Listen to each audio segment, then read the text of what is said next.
Hello guys, it's me, the tin of beans at the back of your cupboard that you bought 17 years ago and completely forgot about. Today, I want to talk about the evolution of supports and how they used to fill some kind of niche, or not necessarily a niche, but more so they filled some kind of role almost in of itself, and how they kind of just said, we don't really like that, and we're just going to make it so they can all do that.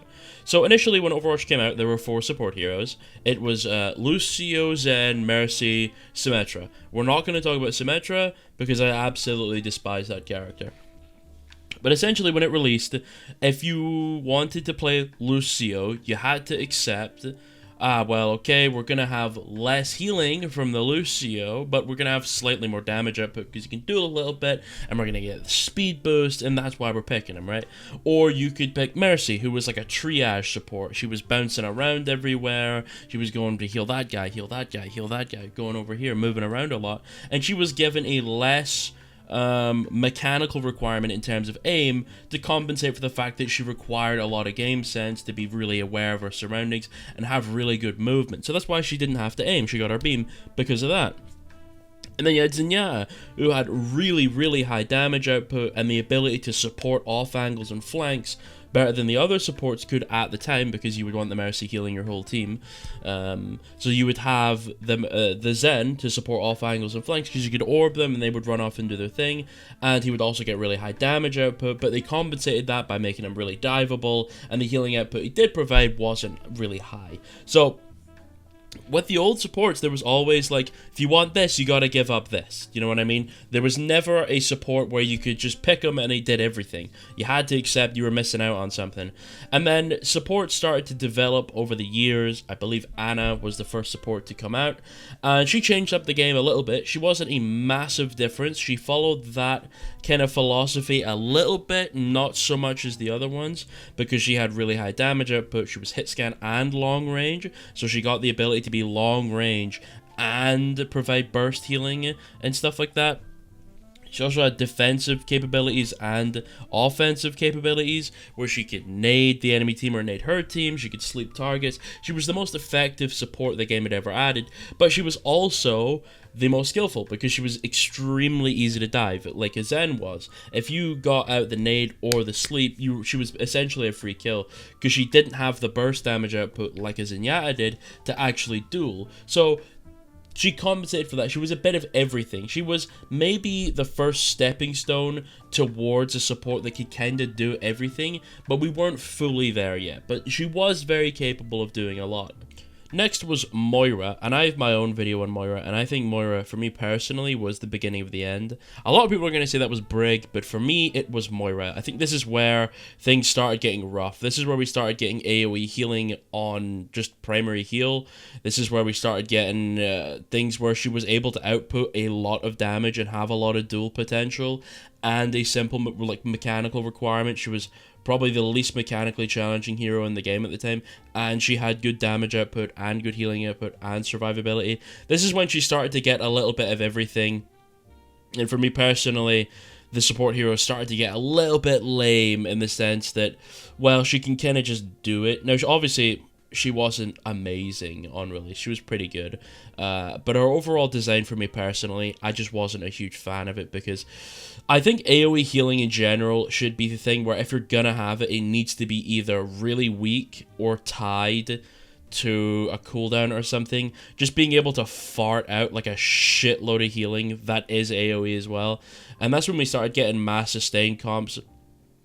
And not only like these goofy healing comps, she was fully capable of dueling and fighting on her own at a lower mechanical requirement than a lot of other heroes needed to actually fight. So for me, Moira was truly when things started to get a bit like, okay, we gotta calm down a bit, this is getting a bit too much. And then we obviously get into Brig.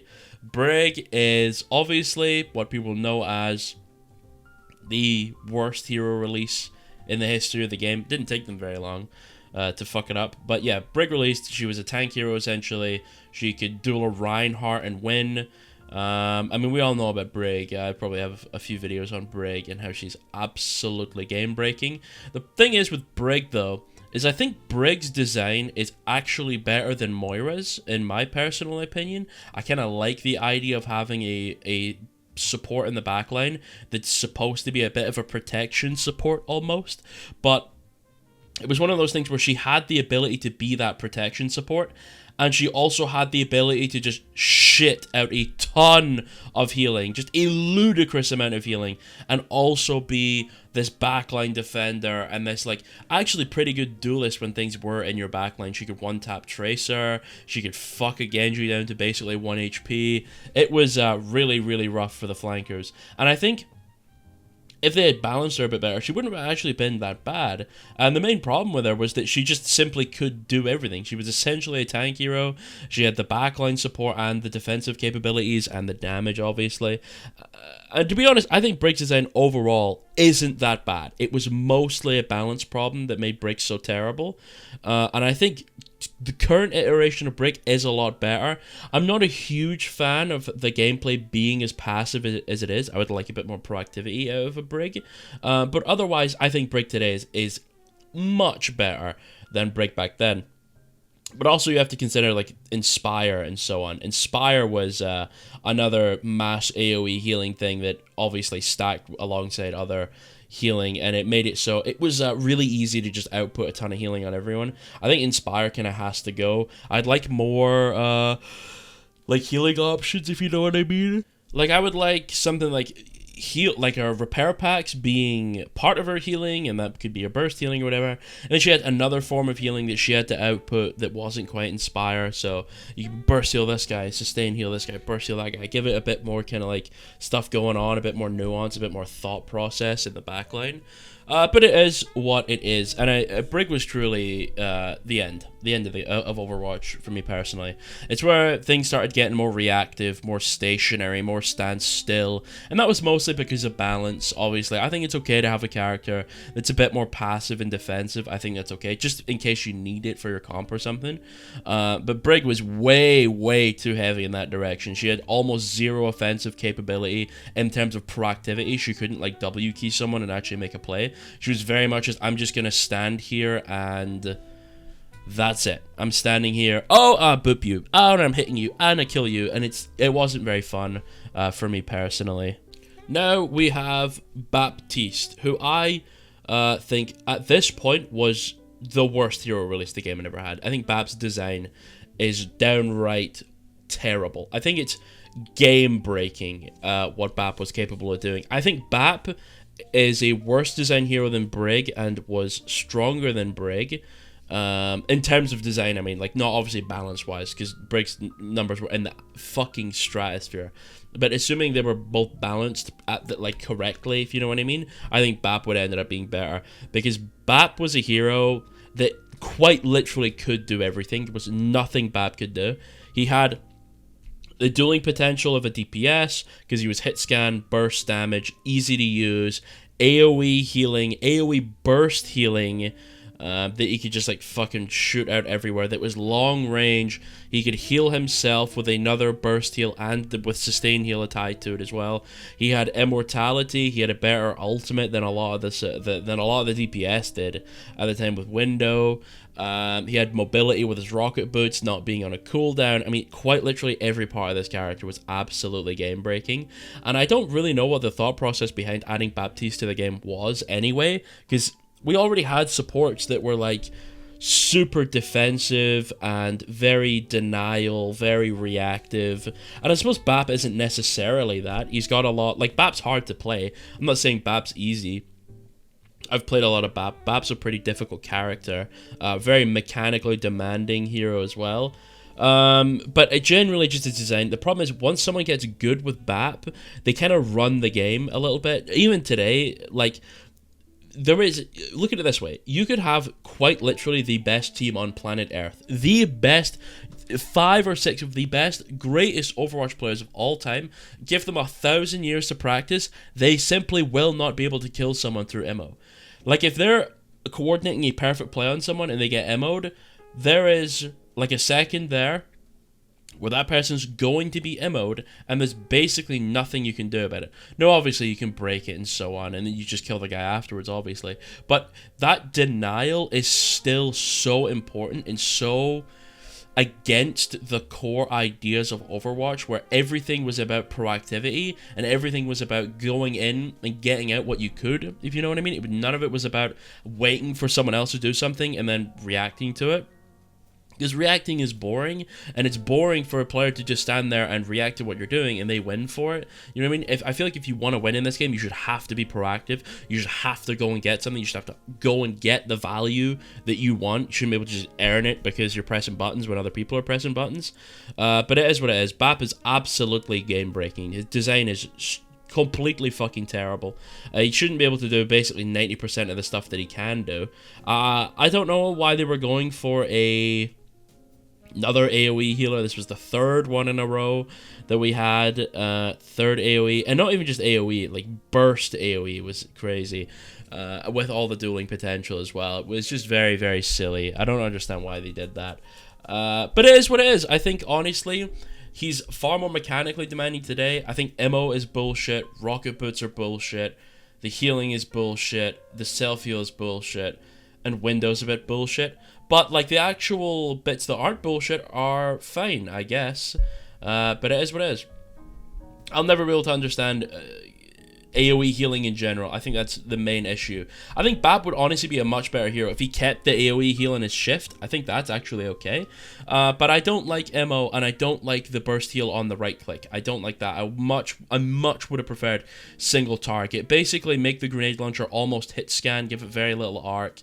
And make it something you need to direct someone with, a bit like Ana healed, you know what I mean? Like, make it a bit like Ana heal, and that would be a lot better in my opinion. Now, we're not even at the end of all the supports yet, and you're already probably starting to realize how people have gone from like a Zenyatta, where if you wanted to get, you know, you would have to be like, I get all this damage output, but here's my trade-off of not really being able to heal and being diveable. And now we're getting to the point where Bap, where it's like, well, you get all the healing of all those supports combined, plus the damage output of Zen, the survivability of a tank hero, the ability to literally keep people invincible like no other hero in the game. Like, the evolution has been from, oh, you want this? Well, you gotta do this and get that trade-off, to here's a character that can do quite literally everything you could ever need. And he's still like that. He's still the support you pick when you need basically anything, because he can do it all. He's the carry support. And he's definitely not the strongest support right now. Obviously, people are making videos like, oh, we need to buff Bap, we need to buff Bap, we need to buff Bap, which is absolutely fucking retarded, but it is what it is. Don't buff Bap, please. I'm begging you, Blizzard. I'm begging you, Blizzard. Anyway. But the evolution of support so far is fucked. And honestly, we're not even at the worst defender yet. Now, it's time for what I would say is the worst designed hero in the entire game.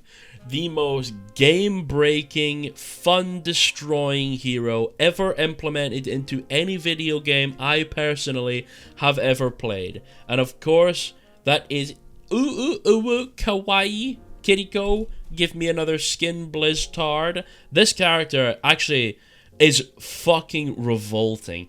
Genuinely, I'm not even lying. I'll come on to record like background footage. I'll play one game, and if there's a Kiriko in it, I'll alt F4 mid game. I literally don't care. I have D-ranked so much from just alt F4 against Kiriko. I absolutely despise this character. Now, am I saying Kiriko is some fucking brain-dead ape hero that anyone can play and she's super simple and she's whatever it may be? Absolutely not. Kiriko is a very difficult support to play. She has very little that's just kind of like, well, I win. Do you know what I mean? In the sense of like mechanical requirement, or in terms of like game sense, the timing of what she wants to do. But my main issue with Kiriko is, again, similar to Brig, reactive, boring bullshit character. Now, she's got a bit more proactivity in her kit, obviously, because she wants to flank a bit and she wants to off angle a little bit. And I think, honestly, that's a bit more fun. I don't mind the dueling style of Kiriko. I think that's way more interesting than Healbot Kiriko. But my personal problem with it is, I think if you want to be able to go off and duel like that, you need the trade-off of being in actual danger when you're doing it. They just kind of gave her the ability to do it without any of the risk, unless you're absolutely terrible. Because all you do is, I'm going to get on an off angle, I'm going to flank, whatever it may be. You're shooting at people, you're throwing your kunais, whatever it may be. If you get in any trouble ever, you just literally, it's the lowest effort shit in the game. You turn your camera to look at your team, and you press left shift. You know what I mean? That's literally all you do. You press left shift. Or you look at the ground and you press E in Suzu. It's like, name something that requires less effort than that. There is nothing in the game. There's nothing in the game that does it. Except Kiriko is allowed to be this just ridiculously badly designed character because of the fact that her win rate's bad, or they just don't want to rework her, or it's popular. I don't know what it may be. But, and a lot of people, especially Kiriko mains, I get it. You love your character. You want your character to succeed. You like whatever it may be. It doesn't matter. But you have to admit, TP is bullshit, right? It is. The same as Suzu. These abilities are bullshit because there is no counterplay to them, right? Like, for example, let's say I'm fighting a Kiriko as a Genji, okay? How do I kill a Kiriko if she TPs away? What do? I can't kill her through any of that. Just burst damage, just burst her down, right? What if I can? What if the Kiriko's smart enough to be that she TPs as she sees me coming for combo, right? What do I do? There is absolutely nothing a character can do without a one-shot to get rid of this hero, because she's given so many safety nets to do whatever she wants. You want to heal, you don't require a mechanical requirement for that, it aimbots. You want to duel, you can TP or Suzu. Like, nothing in her kit requires anything. And I will say, there is a bit of a trend here. What you've noticed is something like a Tracer, or a Genji, or a Winston, or a Ryan, or a Lucio Soldier. People that play the more difficult characters in this game tend to be a lot better. And take this offensively if you want, because I hate Kiriko players. But have you noticed that when you have a Kiriko on your team, they seem completely fucking brain dead? Just so stupid. Same with Juno players. So unbelievably stupid, right? And it's because their character has so many safety nets. It's just so brain dead that you don't really need to be really good at the game to do really well on a lot of the characters. And that's not necessarily to say that, oh, if you pick them, they're a free win, or, oh, they don't have any requirement at all. Obviously, you require mechanical skill and game sense and so on to play the characters. No character in the game is a simple, like, win the game for pressing the button hero, other than like Sojourn and Widow. Those characters are actually brain dead. But Kiriko in general, so much denial. It's not fun to play against this. Does this Kiriko TP out? No, I mean, brain dead idiot, that Kiriko there, because she had all the time in the world to TP Suzu, do whatever she wanted, but she's an idiot because she's a Kiriko player, so she obviously just trolled the game, just like I trolled the game right there. Anyway, moving on to our next support, Life Weaver. We're continuing the trend of aimbot healing, and obviously Ralph is going to disagree with this because Ralph is of the impression that you don't need mechanical skill. You shouldn't need mechanical skill. No, I'm joking. But and I agree to some point, right? But I think if the mechanical part of the hero is less than important, right? It's less important, then their output on those things that are done for them should be less than, if you know what I'm saying, okay?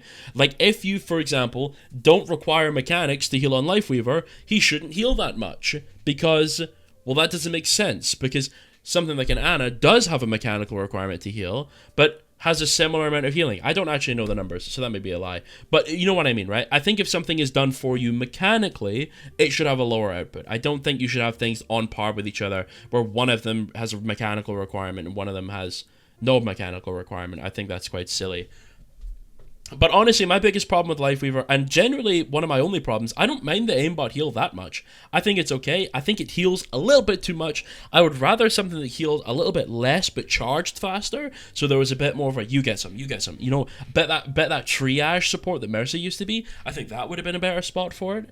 But Life Grip, it's Life Grip. It's another thing like Suzu TP. It's just a stupidly brain damaged ability. Doesn't require mechanics. Doesn't require a lot of game sense. It's just that, oh, my teammate's low health and he's fighting someone. Press E. Oh, you're life gripped. It's boring. It's not fun for the person getting pulled. It's not fun for the person fighting the person getting pulled. All of it is boring. All of it's lame. None of it's interactive at all. And I just think Life Grip's a dumb ability. I do not know what they were smoking. Petal's fun. Tree is fun. I'm okay with all of these things. These are okay. These are low mechanical requirement things that I think are generally okay with the game. I don't have a problem with them. But it is what it is. I think Life Weaver's Life Grip is just absolutely fucking game breaking. I despise playing against it so much. Now we are on to our last support of the day, Juno, who in my opinion is probably the best design support they've released since probably Anna. I think they did a really good job with Juno. I quite like everything about her, apart from obviously the fucking orbs. I absolutely hate the orbs. Now Relth is gonna call me a skiller or whatever he says, where he's like, well, you just don't like it because it's aimbot. You know what, brother? You're damn fucking right. I don't like it because it's aimbot. I just don't like aimbot. Now, I will say, like I said before, I think the fact that it has no mechanical requirement is okay, but I think the ability itself is relatively low effort. Because its output is kind of insane. It's a lot of damage, it's a lot of heal. It's nothing to be like, it's not a small amount at all. It's pretty significant, and it's extremely low effort. It's literally just stand behind your team, press right click, wait for the charge noise, and left click, and then boom, boom, boom, boom, boom, boom, boom, and then you're shooting balls at people, and it's just kind of boring. Like, I understand the nuances of it, I understand when you should be using it, I understand all of this, and I get there's a little bit of fun in there, right? We're gonna wait for the engage, boom, hit the big orb, get a bunch of healing in, get the damage in, my team's getting an advantage. But I think there's a better way to do it than that, because me personally, it's a high output, low mechanical ability thing, and it's just lame to me. It's just lame that it got so much effect, and it's just literally just you press the button and you just wait for it to charge. I think that's lame.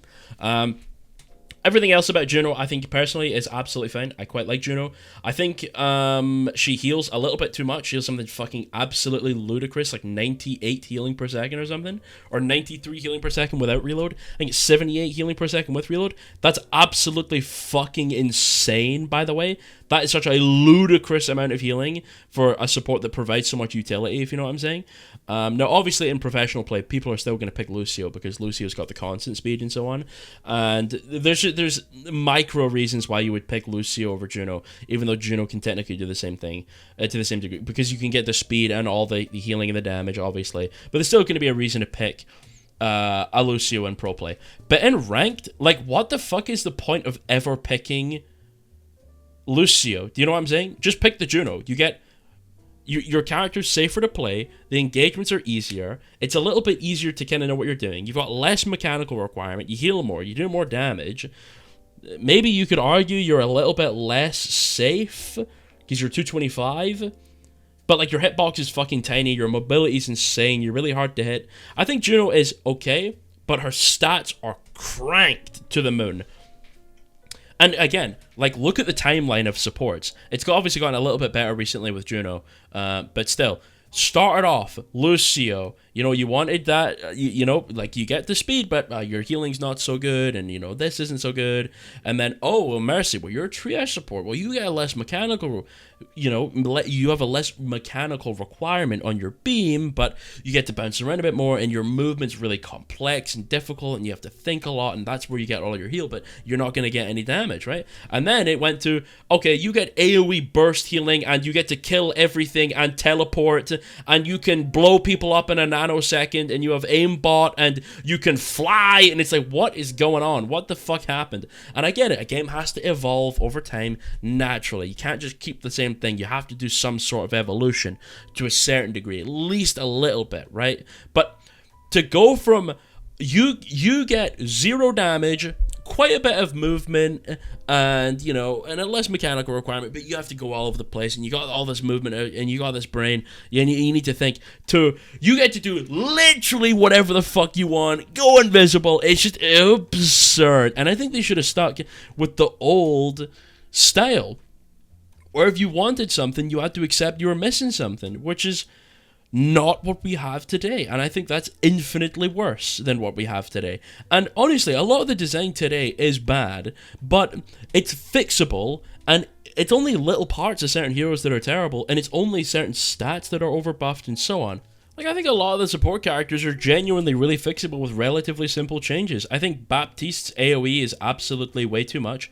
I think Immortality Field is way too aggressive. And I think if you change those things and give Rocket Boots some kind of cooldown or something, he goes back to being a decent kind of balanced support. Because no longer do you get like 5,000 effective HP and the character's like relatively low effort, in the sense that once you actually know what you're doing and once you have that mechanical requirement, you kind of just do everything. Like, Bap is almost entirely mechanical skill and zero brain. Like, you really don't need much of a brain to play Bap at all. You kind of just need mechanics. I think it's boring. Remove like and I guess saying get rid of the AoE would be more of a mechanical requirement, but even just make it easier to land and make it less effective. And already I think you've got a better designed character with single target healing. It's a bit more interesting. Even make it, if you really, really want to keep AoE healing on Bap, make it that you need to actually hit a target. Like, if let's say you right click a target and it hits him, it like maybe there's like a 0.5 meter radius around him where they get like 25% of the heal or something, but not something as ludicrous as you just get the fucking like 20 less healing or whatever it is. That's just very silly. I think it's very, very silly. But it is what it is. I love all of you. I hope you have a fantastic day. That has been the evolution of supports throughout Overwatch, and how I think they've gotten a lot worse overall, and how I think, generally speaking, a lot of them are actually very fixable, and a lot of them aren't as bad as we think they are in terms of design or balance or whatever it may be. I think it's just a couple of things holding some of the characters back, and with a few relatively small fixes or just design changes in general, you could actually end up making a lot of the support roster really fun to play as and against. And that's kind of my main thing with this video, is I want to address the fact that a lot of these characters are not fun to play against, they're not fun to interact with, and I think that's very fixable. And I hope you all have a good day. Have a good day, eat some delicious lasagna, tell someone they're absolutely putrid, they look vile, but you love them anyway. Have a good day, goodbye, goodbye, goodbye.